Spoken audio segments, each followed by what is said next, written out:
So, for those of you who are already in, welcome. I'm Dr. Janice Upshaw. I'm the program coordinator and assistant professor of the public leadership program here in UNT Dallas.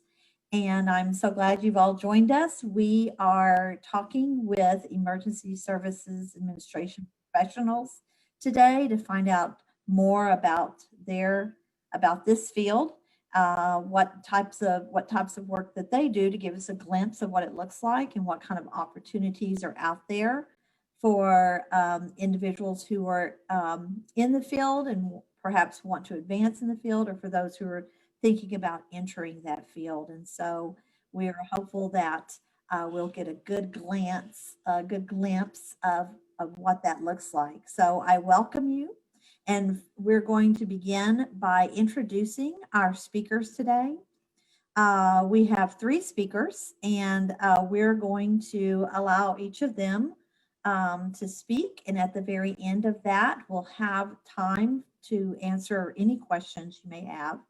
There's also the chat feature. And so if you're like me, you might forget those questions if you don't quickly put them down or write them down. So please feel free to use the chat for any questions that kind of pop into your mind as any of the individuals are speaking, and we'll make sure we address all of that.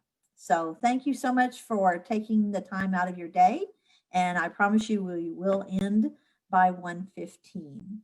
So let me first begin by telling you about Charla Marchuk.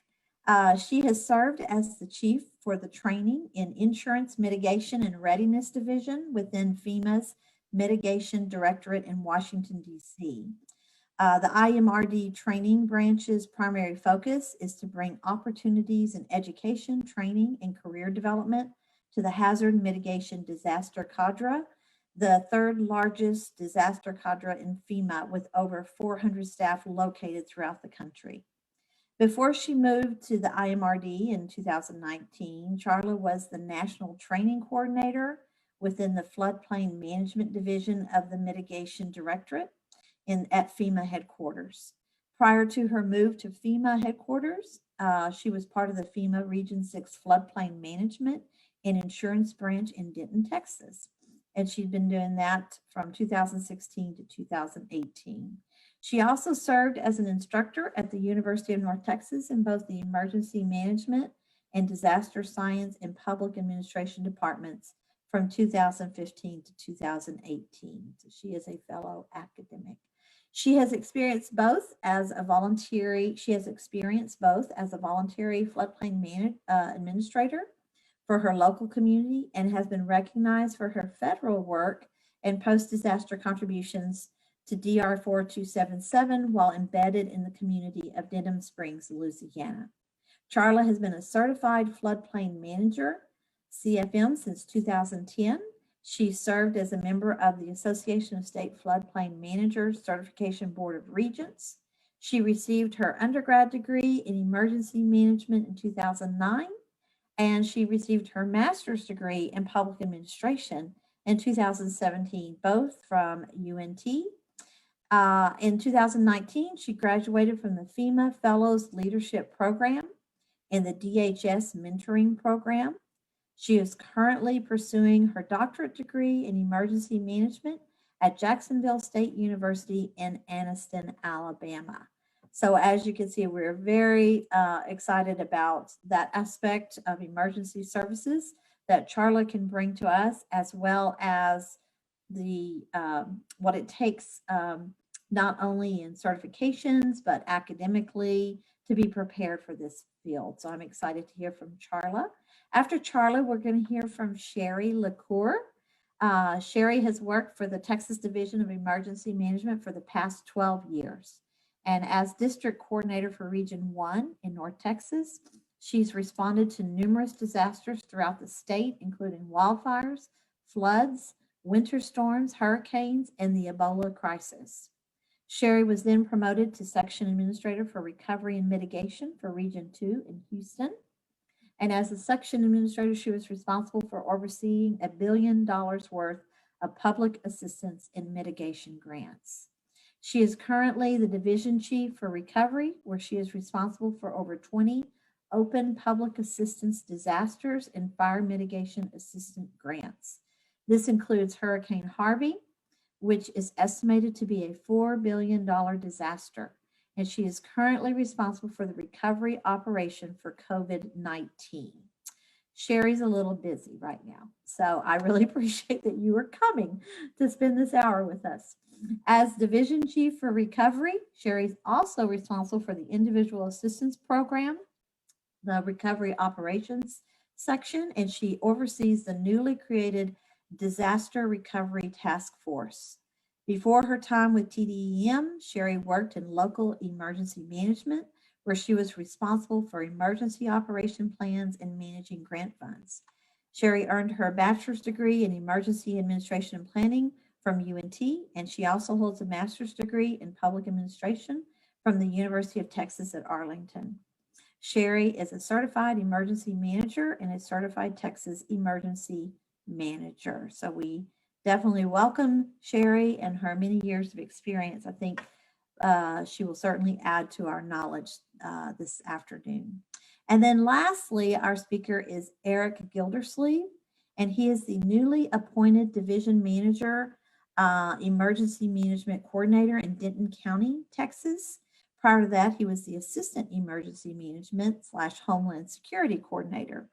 And this position serves as the County Administrative Specialist on Emergency Management and Homeland Security Mitigation, Preparedness, Response, and Recovery, as well as assumed primary responsibility for assuring program performance for multi-million-dollar Homeland Security, Domestic Preparedness, and Emergency Management Grants Program.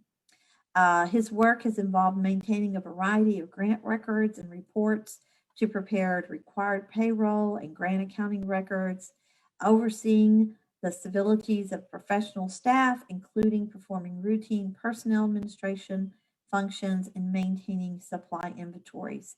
In addition, he implemented emergency management, Homeland Security plans and protocols, and has served as a liaison with local, state, and federal entities for the purpose of emergency management and Homeland Security. He has also served as the grant manager for all the grants. Eric received his Bachelor of Science, Emergency Administration and Planning from UNT. So we definitely have some connections to UNT as well as other universities. And I'm glad that they came here on behalf of UNT Dallas to share their experiences. And for now, I'm going to hand it over to Charla. And Charla, we'd love to hear about your experiences in the emergency services field. Floor is yours. Thank you so much. And thank you so much for this opportunity.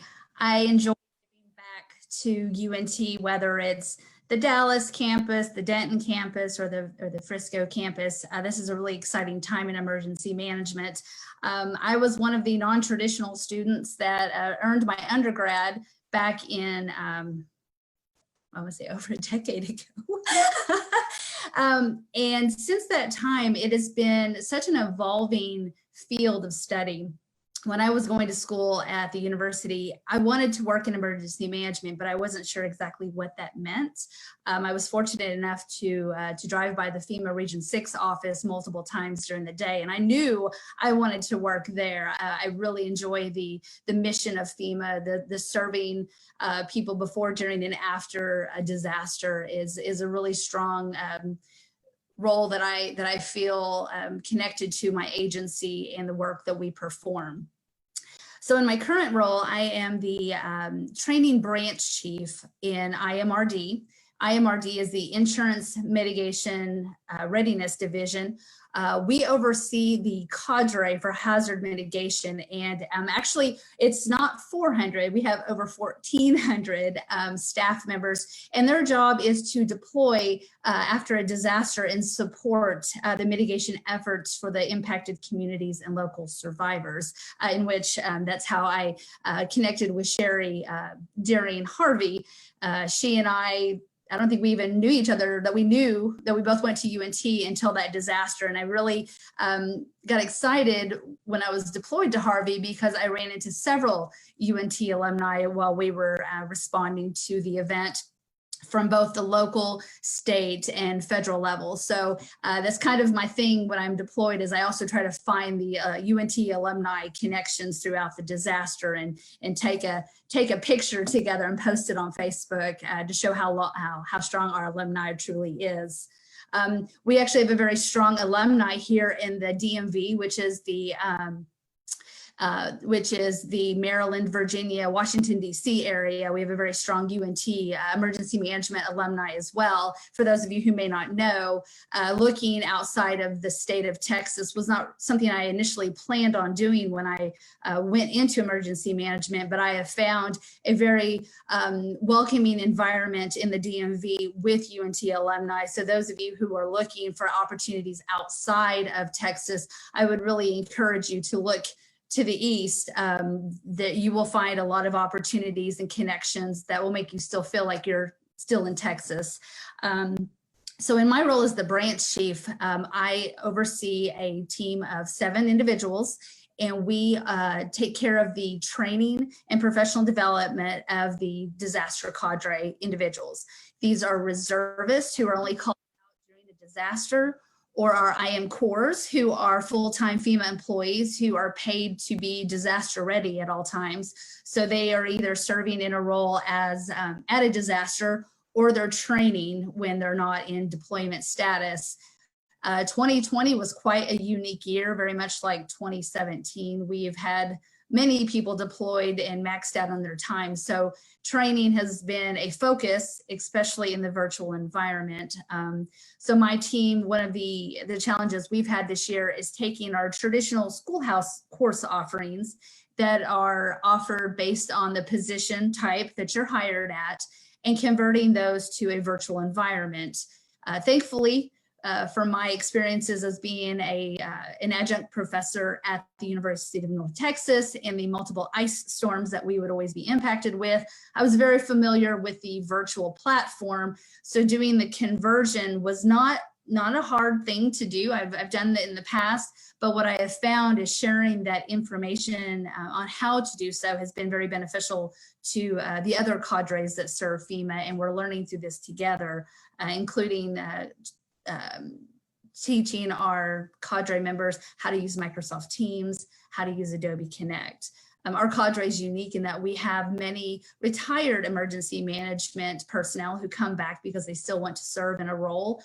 So they come back and work for FEMA, and many of them are challenged when it comes to technology. So we've also taken initiative to make them comfortable with the technology and in these virtual environments, because we are utilizing virtual deployments to support the disasters such as the Hurricane Laura in Louisiana currently. The impact that I make to the role of emergency management, I consider myself very fortunate. I'm passionate about emergency management, but I'm also passionate about training, education, and research. I've been able to take the 2 passions that I love very much into a role. So that is one that most people think of emergency plan writers or grant recipients, management. I enjoy education, and I was able to find a niche for me at headquarters, and I enjoy every day of my life. A couple of the skills that I think are valuable as you're going through your career. I pursued a master's in public administration many years after my degree in emergency management. I didn't really understand the connection of public administration and how it supports emergency management. If there's one thing that I can say, having that background and understanding why the government works the way it does and how policy is created, budgets are created and also maintained, really helped me understand once I got into the higher levels of government and leadership.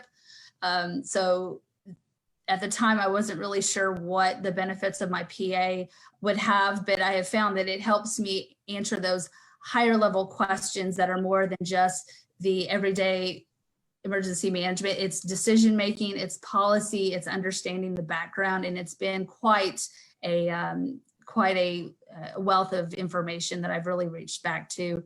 And also in my teaching as well, I enjoy bringing real stories from the field, whether I'm teaching at the university or I'm instructing a class for FEMA, because being able to bring those real life examples and connect it to students and to staff on what they enjoy helps make that connection where they can make those decisions on where the next step in their career they're going to go. So that is definitely something I enjoy doing, and opportunities, and I also enjoy meeting other UNT alumni. So please feel free to reach out to me if you want to talk about mitigation, or if you just want to learn about emergency management. The federal government, I know sometimes our hiring can be challenging. There's a lot of questions on how does this work? What does this word mean? There's all these acronyms. I'm more than willing to help. Just really excited to be here, and I wish you all the best in your careers. Thank you very much, Charla. I appreciate that. If you have some questions about the work that she's doing, that she did in Texas, or that she's doing now far away, then please go ahead and put that in the chat or save it for our question and answer session at the end. And so I do have a question. So as you were, going through in the Texas arena and working for various disasters here, what was it what was that opportunity you felt like that you could get more at a federal or national level than you did with the state level? What was the appeal of that? I really like the idea of FEMA being a national agency, where I had been in Oklahoma and Texas most of my life. So every disaster I had been exposed to was either a tornado or flooding. And from a mitigation standpoint, I wanted to be more knowledgeable about all hazards. I wanted to learn about earthquakes. I wanted to learn about just civil unrest, all the different areas. And FEMA gives me that opportunity, having 10 regional offices located in some of the coolest places in the country gives me the opportunity that if I wanted to stay in Texas, sure, I could have worked in Region 6, wonderful region, wonderful folks. But if I wanted to change it up a little bit in my career and learn something a little different, why not Washington State? Yeah. That's kind of cool, right? Or like right now, I have a friend who took a position in FEMA in the U.S. Virgin Islands, and she's been there for several years. Oh, wow. But that sounds kind of cool. Yeah. I learned a lot about coastal, and also, being in Puerto Rico. I mean, there's so in their topography, there's the people. It gave me a larger pool of opportunities. Not that I don't think Texas is awesome, because of course I do. If I decided I wanted to go to Alaska on a disaster, why not go do that for a couple of years? And then, Hawaii has volcanoes. I mean, sign me up.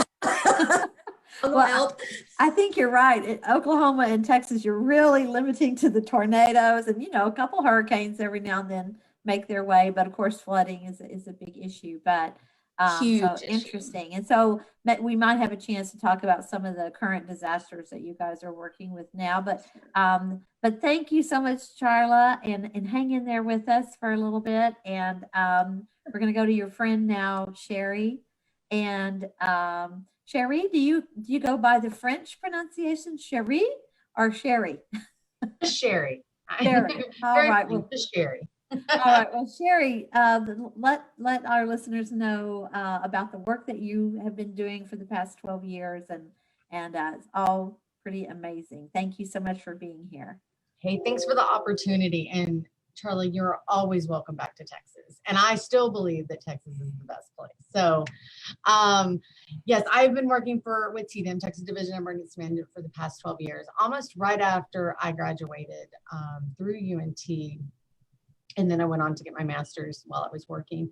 And I think, so I worked in response for about 6 years of my first years with TDEM. And then I went over to recovery and mitigation, and now solely focused on recovery. But I think there's also sometimes recovery it's like, oh, that's just that stuff that goes on after a disaster. But really recovery, our chief Nimkid, had coined the term "every day is recovery day" in TDEM. And really that's the truth. yes, we deal with billions of dollars of disaster funds to rebuild infrastructure after disasters. We also help our survivors get back on their feet with working with FEMA on individual assistance program. And then I talked about the newly disaster recovery task force that we now have formed after the last Texas legislation, which during that legislation, TDM had a lot of different things that kind of went on. One of the things is Texas Division of Emergency Management was always in the Texas Department of Public Safety. During that legislation, based on the Eye of the Storm report, which you can find online, I highly recommend anyone to take a look at that. They removed TDM, became its own state agency under the Texas A&M system. So we're our own state agency, but our parent company still is the Texas A&M system. So one of the things that is done, and it's been very exciting, that, you know, with the leadership of Chief Kidd and the governor, is we're really bridging the gap between the practitioner and the education system. So it's been very exciting to see that go. We've had a lot of different meetings to really bring those pieces together. So on recovery, like I said, recovery is an 8 to 10 years, sometimes plus year journey. There are disasters we're still working very hard on that were years ago. And we will continue to work that. Really, it's the rebuilding of the infrastructure and making it, we work very closely with our mitigation partners to make sure that we're rebuilding and better, so maybe we don't have to go back through this again. But I think one of the other things that you kind of wanted us to kind of talk about was the impact that we make. Recovery is literally the unsung heroes, because and at our local level, our local jurisdictions, we at the state are just there to support them and to help them, guide them through. But really, they are working day in and day out to help rebuild that infrastructure, to help find resources to their citizens and their survivors that may have unmet needs. Which is the Disaster Recovery Task Force helps with that. We work with our volunteer agencies to bring all those things together. Things you don't maybe think would be recovery, but it is, because we're still making sure that our citizens and our survivors are put back together after a disaster. And oftentimes that can take years. So I also wanted to touch on, and Charla set me up pretty good on this, but recovery is policies and procedures. And that may sound really boring, but what I can tell you, it is an absolute challenge. It is never boring, because when I am faced with a challenge of, hey, can we fit this in our policy box or our rule, policy, or law? And Charla knows, we say it here in Texas, right? If we can fit it in our box, let's try to make it work. And so that sometimes is looking at that rule, law, and policy. How can I get this to work? Can we do it this way to get this work, to maximize the benefit for our local jurisdictions and ultimately our citizens? So it's kind of unique, because you can see the damages that were done, and you can almost go around areas and be like, oh, I worked on that project. I did that. I can show you things in Houston at the Med Center after Tropical Storm Allison, and the gates that were put in to help for flooding down there. And, you know, that was a public assistance project that we worked with FEMA. So it is a lot of research, a lot of policy, understanding policy. Oh, by the way, it changes. So you think you know it, then it changes on you. So you got to stay on top of your toes a lot. But yeah, I mean, recovery is vast, and it's becoming more of an exciting part of emergency management. Response is always fun, but I would encourage you, when you think of emergency management or emergency services, don't just think about the response and the rescues of it.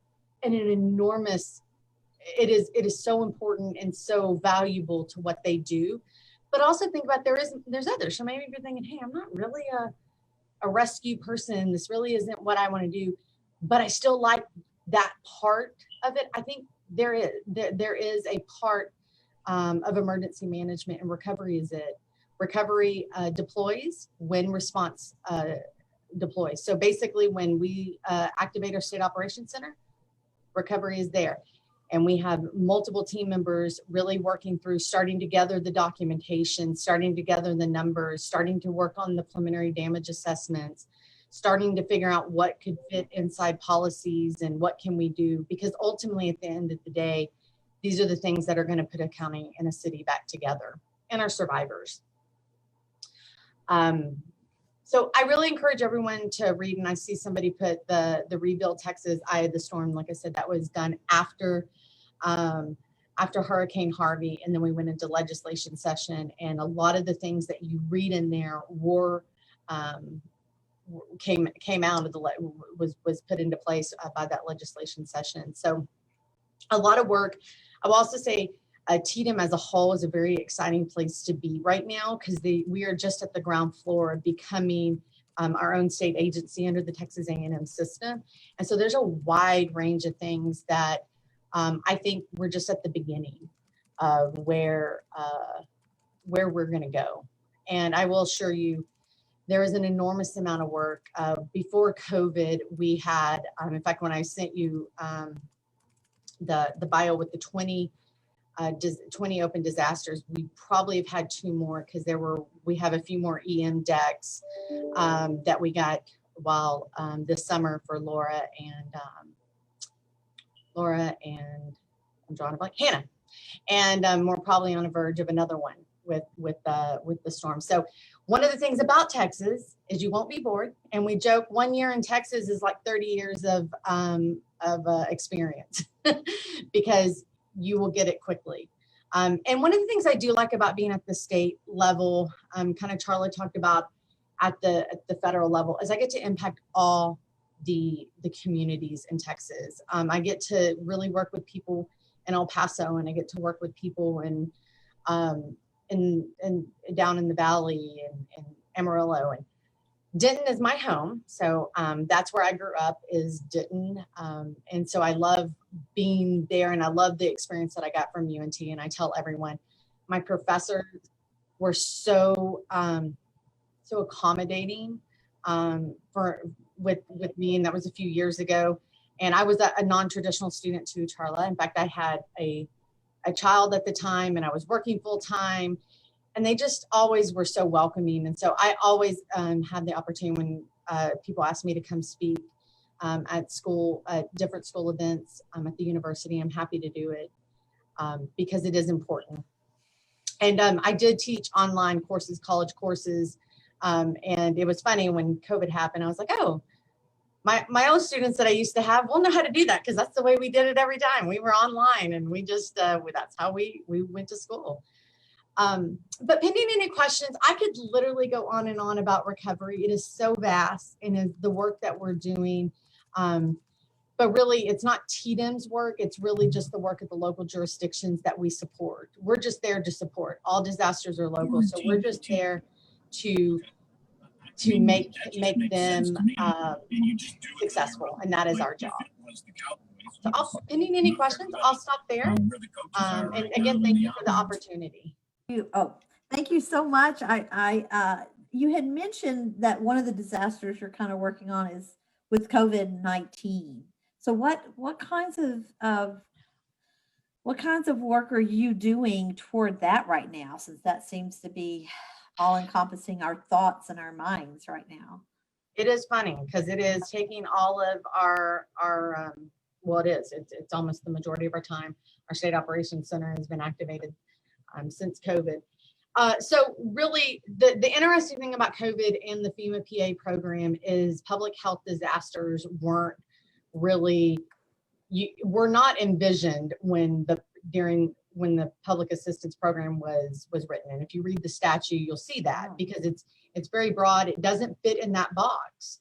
So when I talk about reading policy and trying to make things fit, it's working with our FEMA partners to get the maximum amount of dollars for our local jurisdictions. So it's definitely, the public assistance program was definitely made for those tornadoes and those hurricanes and those floods. And putting it in the public health, we're really just kind of, FEMA's also doing a lot of like, these are our policies for this, and we're just kind of having to kind of learn as we go. I joke, if this was a normal disaster, I would know the answer, but with COVID, it's just different, because the way normal disasters work and the way a public health disaster is unfolding, the policies can be tricky and the way we kind of normally see in our disasters. So yeah, it's been an interesting to try to find all the policies and trying to figure all that out and working with our local jurisdictions to get them the help that they need financially, and ultimately to help and save lives, right? Because that's what we're here for. Our mission is still the same in recovery, even though we deal with policies and monies. Our mission is to save lives and protect property. Yeah. And so with that, then I would imagine that you're having to coordinate with many other agencies who are also working on the same problem, so that you're trying to determine what area should we be serving in, where are the gaps, where's the coordination. And as you said, COVID, it's public health is such a different, with a disaster, you wait a few days, it hits. Sometimes you don't know it's going to hit if it's a Right. tornado, and then you have to go in very quickly. You have to be prepared and ready to have all of your teams. And that's where the other emergency services that you mentioned come into play, of rescue and fire and Absolutely. first responders and all of that. And then you've got that recovery, which it's interesting. I don't know if it's you or Charla said, there are years afterwards that we are still working on recovery from an event. It's not just like, so once the news cameras are, on something else, you guys are still out there working. And I just want to say how much I appreciate the fact that you guys put the gates up in the Houston Medical. So for anyone who's ever been or was raised or near Houston, whenever there was a rain, the medical center, which is the medical complex there, which is the second largest in the world, flooded. And that's a huge issue in and of itself, to have your medical complexes being flooded at a time when they are most needed. And so anything to do to mitigate the flooding that takes place down in Houston is a true, that's a hero kind of heroic thing to do. So it is, really, and mitigation is a huge part of this piece. But under the public assistance program, we can do mitigation as well for facilities that were damaged. And so we take a really big opportunity to do that. And that's how that particular project, and again, we work with the impacted communities on this.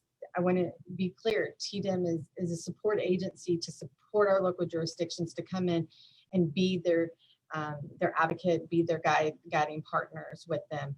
But if that is, we see buildings, I could name off other ones that I've worked on after Hurricane Ike and other things that have come in, that we rebuild it better.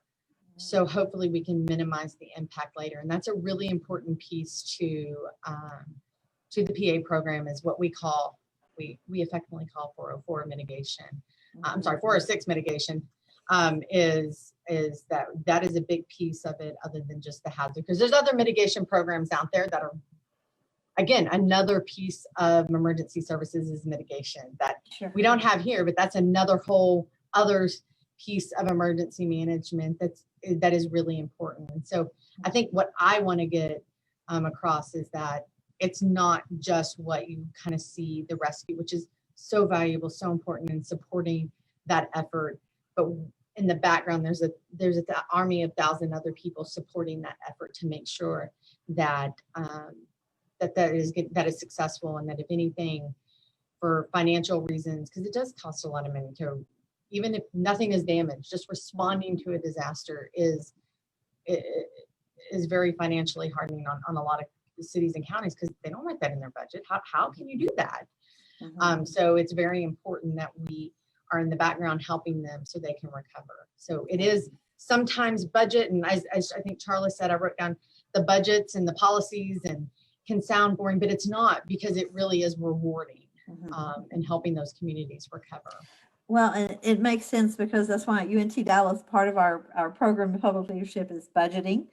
Dr. Lightbourne, that's her area of specialty. And so we hope to prepare students, and the collaboration aspect of what you guys do, of working with other agencies. I think that's one of the things we stress in our program, is the collaborative effort in understanding what your role is in your agency, but also working then with other agencies to be able to serve the citizens. So very exciting work. Thank you, Sherry. I really appreciate your time.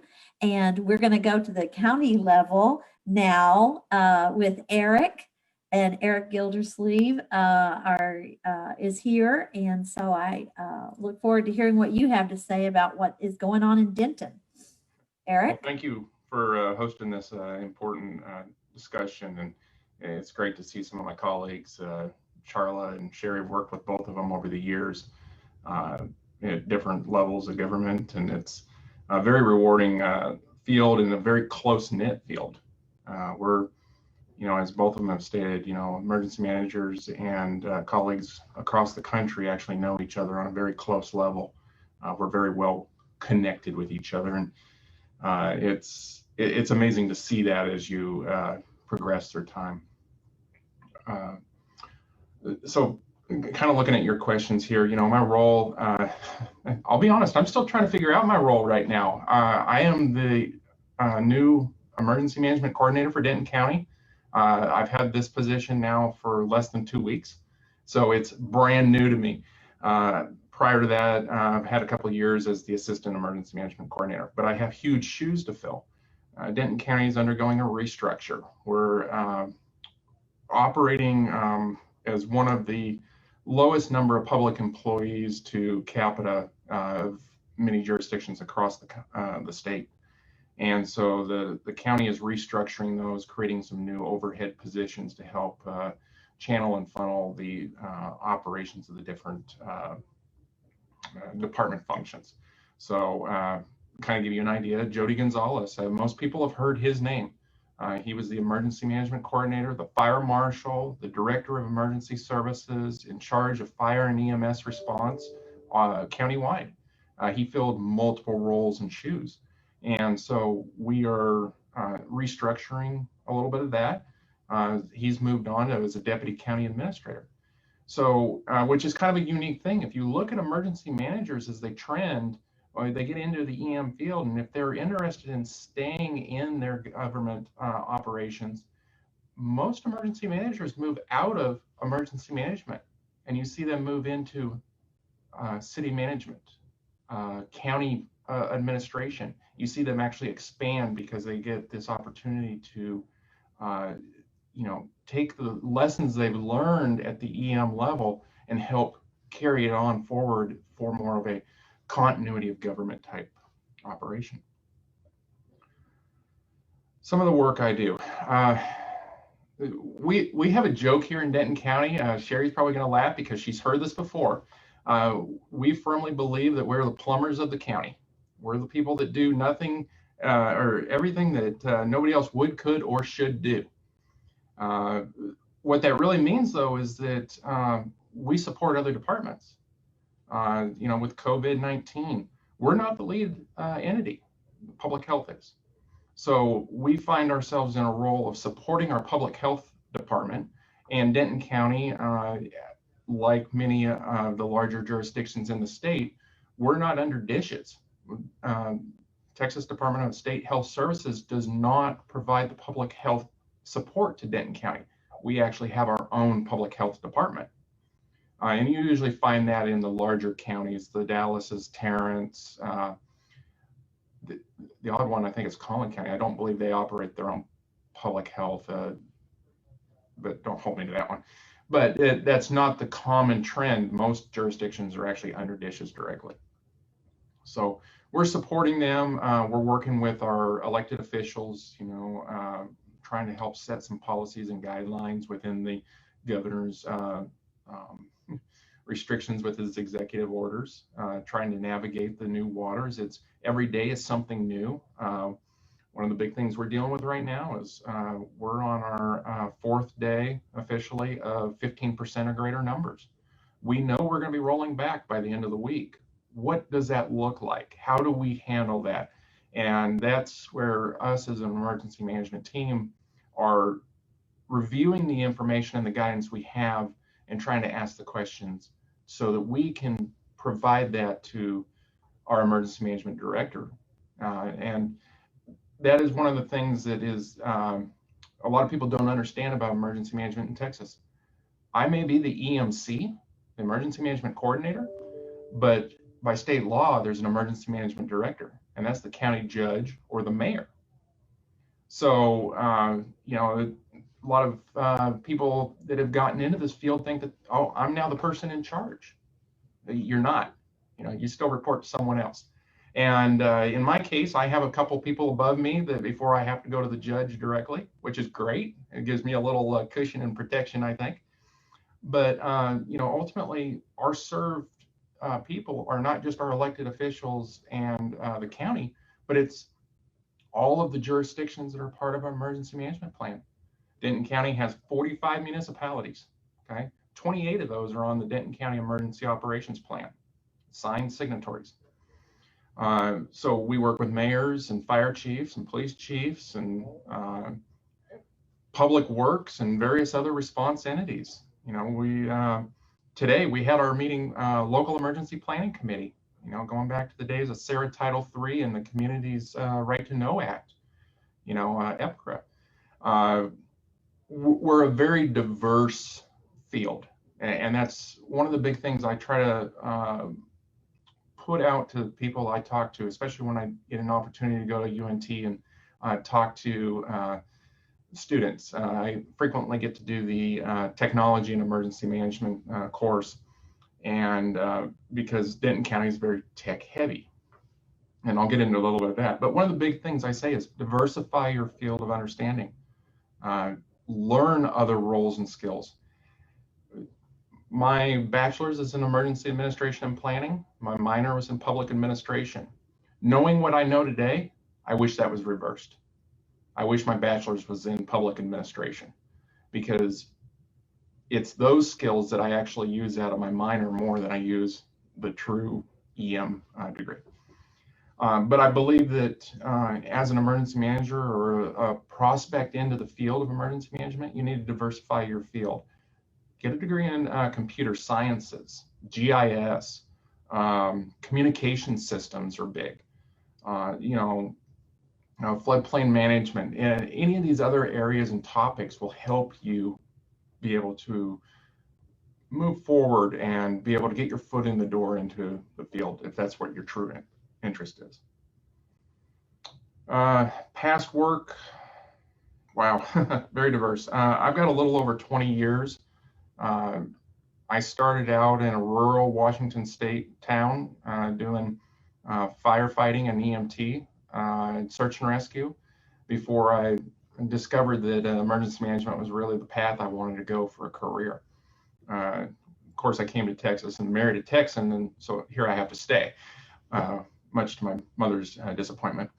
But, you know, it's learn all avenues that you can. Take those internship opportunities that present themselves. Expand. Don't do one, do 3, do 5 if you can. You know, I realize it can be hard. You know, a lot of them are unpaid. It's something we struggle with to get funding to be able to do these positions, but it's very important because it'll help broaden your understanding and experience. If you can make it work with your schedule, join a FEMA cadre and get a couple of years of disaster response experience. I actually did, at the time, TDM offered a cadre program. I actually worked a couple of major disasters, spent a little bit of time in the Joint Field Office in Waco for, I think it was 4223, 2007, severe weather, flooding. Sherry probably could rattle it off in her head, but it's probably still an open disaster. But, you know, I got the opportunity to work with federal and local agencies. I ended up going out and meeting a lot of different county judges, mayors, work on, you know, their large and small projects, and kind of act as an intermediary for that response or that recovery process. Just invaluable opportunity to learn.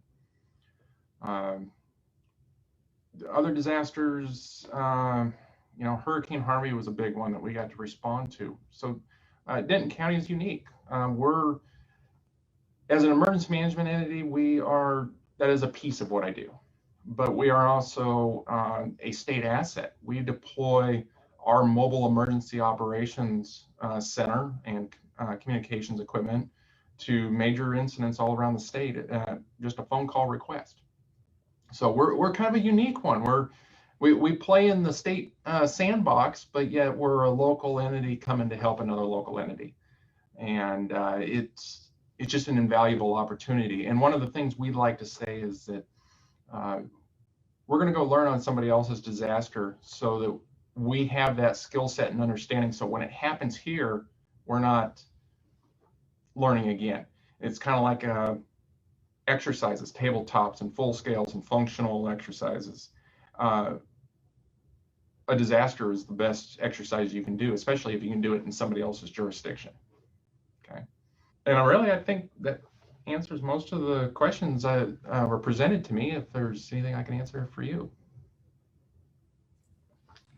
Thank you. Thank you, Eric. I appreciate that. And I really appreciate your advice to individuals. I am teaching students just in a class this week that I was teaching remotely.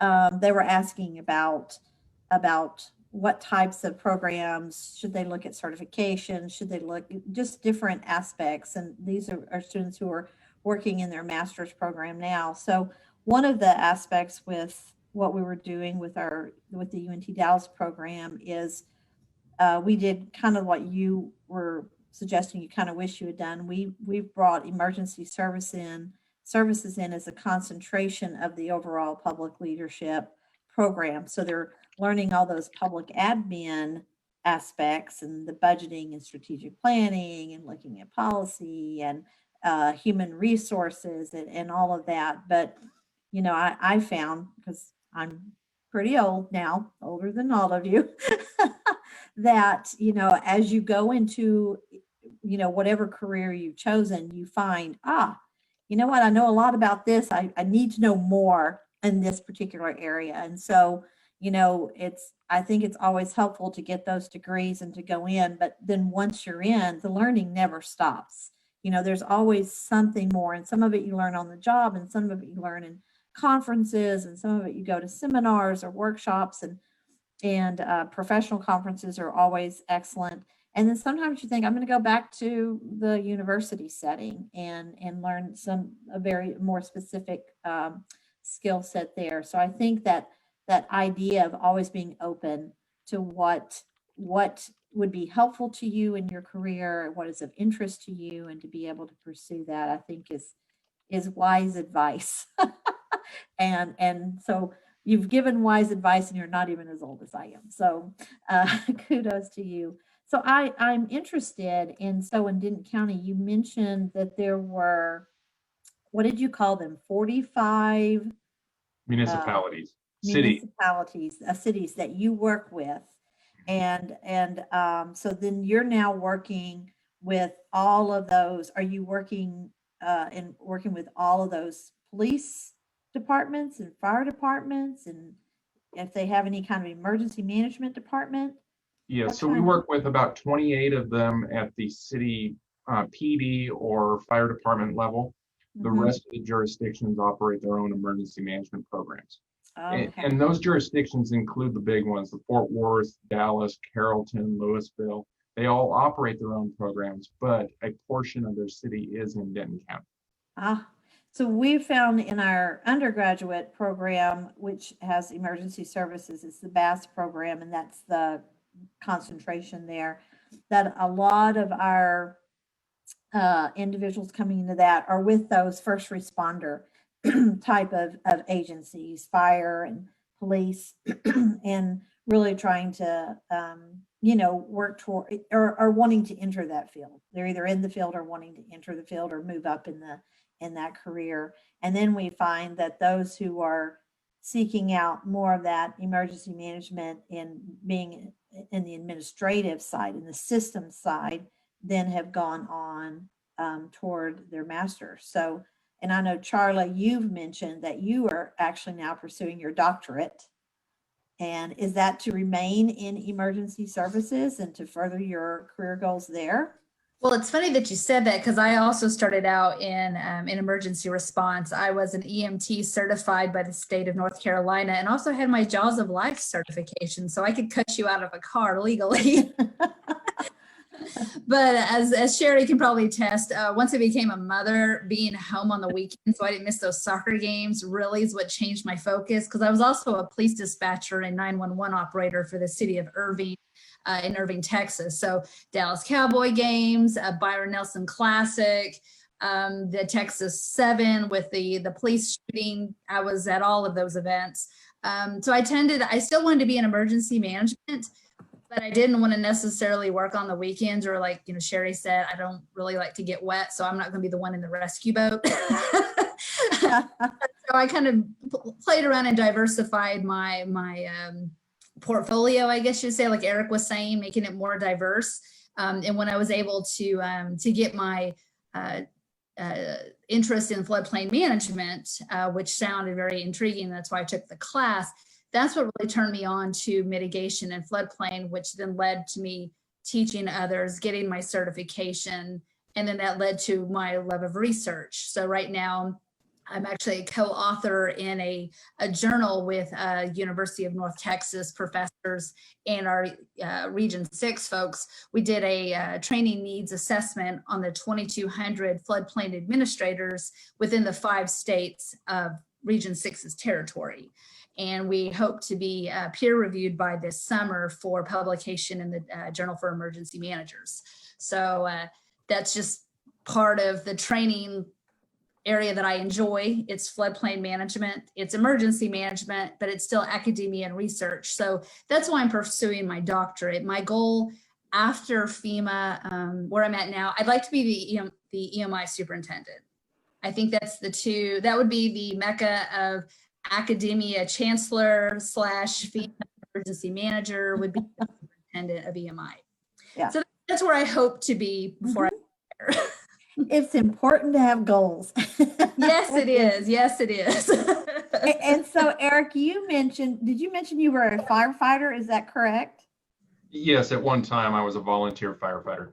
Yeah, I'm so sorry I missed that in the bio, because that is, we admire the firefighters and police officers and those who, especially during recovery. And so that is, it's always appreciated. And I think what's interesting about what all of you have presented here is, even though often those first responders tend to be the ones that we are come into contact with, whether we're in a disaster or watching it on the news or whatever, is the amount of incredibly important work that is going on during that disaster, preparing for a disaster, following up, years later on these various disasters, and how important that is, not only for the people and the citizens who have endured that, loss and tragedy, but also to prevent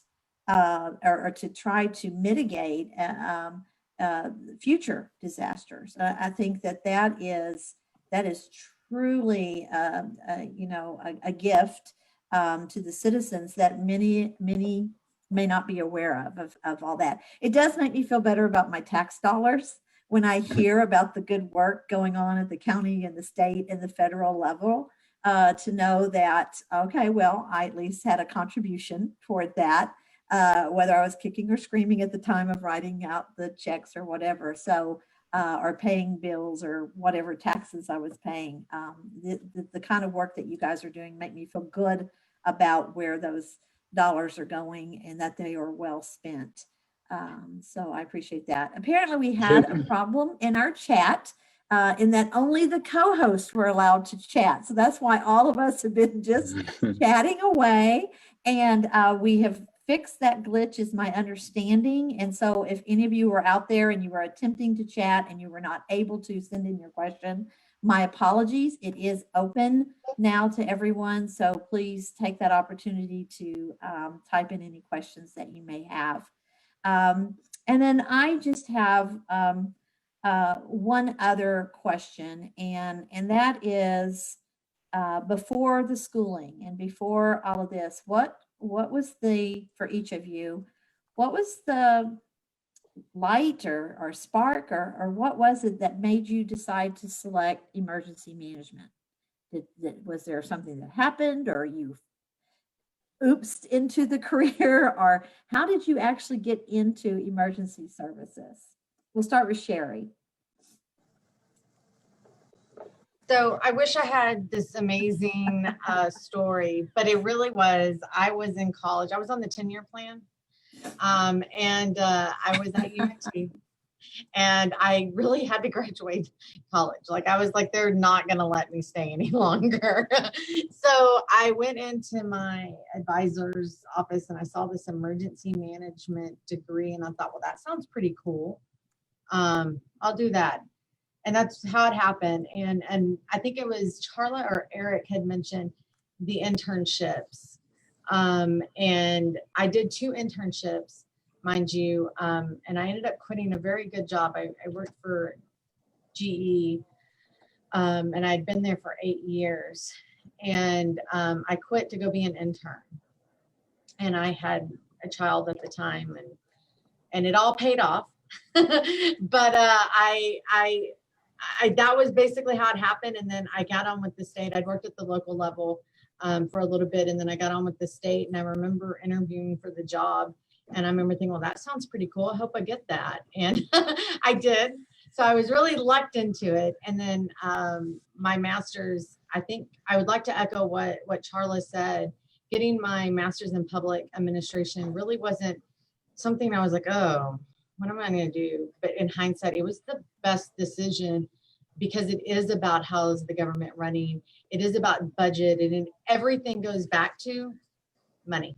It's always going to go back to the budget, because that's how we function. That's how we run. So it's not fun. It's not exciting. I get it. But sometimes it can be, because when you're trying to fit, and I'm not a money person. I tell people they don't actually let me deal with the actual money, but it always goes back to the how the government works, and that administrative piece of how the government works. So that is my story. I fell into it, and then afterwards I fell in love, and here I am. It was love at first sight, and I absolutely sometimes can't believe they pay me to do what I get to do. And it's very stressful. It's a lot of work, a lot of hours. I just had a baby 4 months ago, and so it is a lot of hours. And my husband does work for FEMA as well. So we have fun, interesting conversations at dinner. Charla knows my husband. Congratulations on the new little one. That's always exciting in the midst of COVID. Yeah, it was that was interesting in itself. Yeah. But no, that's my story. Wasn't exciting, but it was love at first sight, for sure. Well, I love the comment of I fell into it and then I fell in love with it. Yep. And I think that some of us in our careers have had that sort of similar experience. And we don't have a lot of time, but Charla and Eric, I would like to hear what your sparks were to get you into emergency services.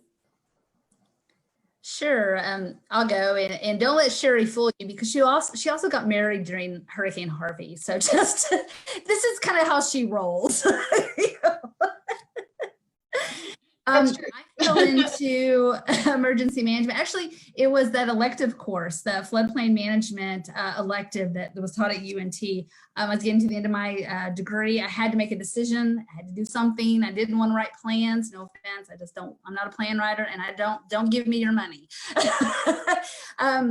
So I took this class on a whim. It was available and it fit in the time slot. And the second weekend of that class, I was like, this is what I want to do. So within the next semester, I found myself in the office of the adjunct professor. She was a contractor who was supporting a FEMA mapping effort. I went and interviewed for an intern. At that time, I was working as a police dispatcher, making really good money, 60 hours a week. I mean, I could have stayed there, but instead, I was willing to take a 20-hour-a-week, $5.50 an hour internship job. Kind of like Sherry, what were we doing? It was me. It came down to me, and I love to say this part. I was the non-traditional student, so I was really never on campus. I didn't know a lot of the other students.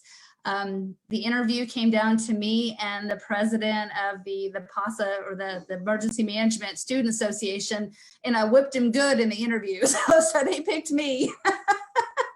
And then they ended up hiring me full time after I graduated the next year, and it went from there. So like Sherry said, sometimes the risk is worth it. For me, it did. Taking that little internship, it was a struggle. That was a lot of ramen going on those times. I had just had a baby as well. I think my son was like 6 months old.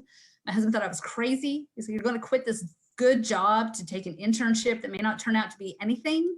And I was like, yeah. I'm doing this. I know this is going to work. And that's the same thing, Dr. Upshaw. When I decided to move to DC after 20 years of being in Texas, I came home and told my husband, I heard there's going to be an opportunity in headquarters. I want to go. Let's sell the house. And he's like, "I don't know if it's going to happen." I'm like, again, trust me. And within a month, I was in Washington, DC. So it kind of makes me wonder if people who work in disaster management also have a little bit of risk taking. Risk management background. Yeah, great. So Eric, tell us, was it your work as a firefighter, or was there something else that got you into emergency services? Well, the first thing I can tell you all is I did not have a baby, so that part did not apply for me. But actually, it was all my volunteer services. When I was up in Washington State, living there is where I grew up. My work as a firefighter was a volunteer department. We ran 20 calls a year, so very rural area, and got my EMT. But I was heavily involved in amateur radio, and through that, I got involved in search and rescue and other activities that were beneficial to the county I lived in. What kind of was interesting for me, though, is they came to us one day, all these volunteers, and said, "You need to go take this FEMA IS-95, which was basic ICS." And it was an online course, and I took that. And that's back when they mailed you a really colorful, nice, like frameable certificate. And so I completed that, and then proceeded to complete like another 20 courses on my own because I found it fascinating. So Washington State is really unique in emergency management in that the state emergency management is actually under the Division of Military. It's actually, it's at McChord Air Force Base, or excuse me, no, there's an Army base and a Air Force base right next to each other, and the emergency management kind of sits in the middle of it. And so the state contracts with DOD to actually provide the service. And by default, your county sheriff is the emergency management coordinator unless he appoints someone. So what ended up happening for me is every time we had a search and rescue or we had an activation of some kind in the county, I was just always hanging around. And, you know, I was there because I was a ham radio operator and providing emergency communications if it was needed. But I just had this penchant for wanting to understand the processes more. And so someone came to me one day and goes, "Have you ever thought about working for FEMA? You know, this looks like something you would be good at." At the time, I was actually leaving for AmeriCorps, and I did 10 months with AmeriCorps, and I kind of got an opportunity to reflect and do some research and meet some different people, and then found out about UNT. And so that's kind of how my progression of it all occurred. For me, it was always about getting into the field. I would have been fine growing up and just being a volunteer somewhere, worked for the Red Cross for a little bit and doing different things. And it's just the way I was. So being able to make it a career was really the ultimate goal at the end. But I did think of one other thing for people coming into the field, diversifying your understanding. Get with your communities, your cities that you live in, your counties, find out what boards and committees that they have available. It's a great way to learn about how civic government operates. You learn a lot about budget and processes. You know, you got your economic developments and your community developments and park boards and transportation boards. They're all volunteer positions. They don't meet real often usually, but they're a great opportunity to gain some skill. My recommendation, do not jump right into city council position like I did. I did 2 years of that. I wished I would have started out a little slower and come up through some of the boards, but it gave me a great opportunity to understand how to be a little more fiscally responsible. So thank you. I agree. That is excellent, and I appreciate that.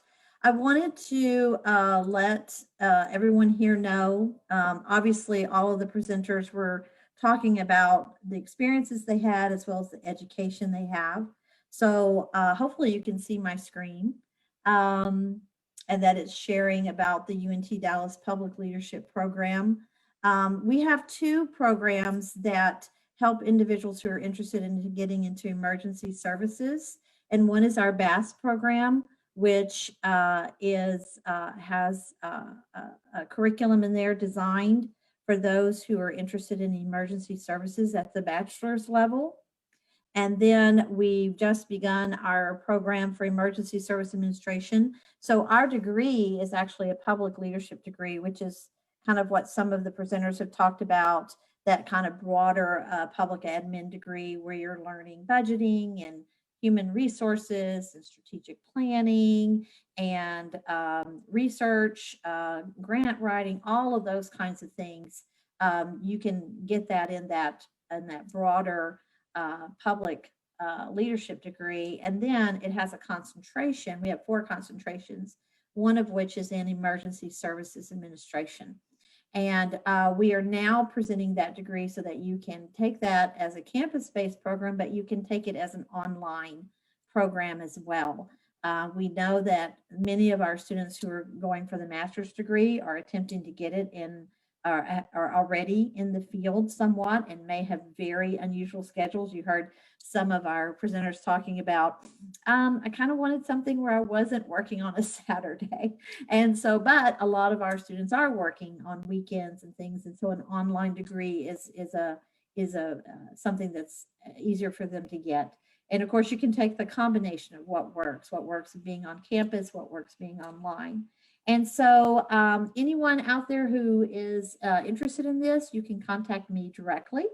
I'm janice.upshaw@untdallas.edu. You can look up, go onto our website, onto UNT Dallas, and you can look up public leadership and you can find out more about us and how to apply to our programs. Or if you have more questions, please feel free to email me. We did a similar panel a few weeks ago on one of our other concentrations, and I got a ton of emails afterwards of people asking a lot of questions and trying to get better direction. And so I, of course, would love for you all to come to our program, but mostly what I want you to do is fulfill your own dreams and goals and pursue education, higher education, so that it opens the doors for you. So I think one of the things that was very apparent here is how many opportunities our presenters had and how many opportunities they took.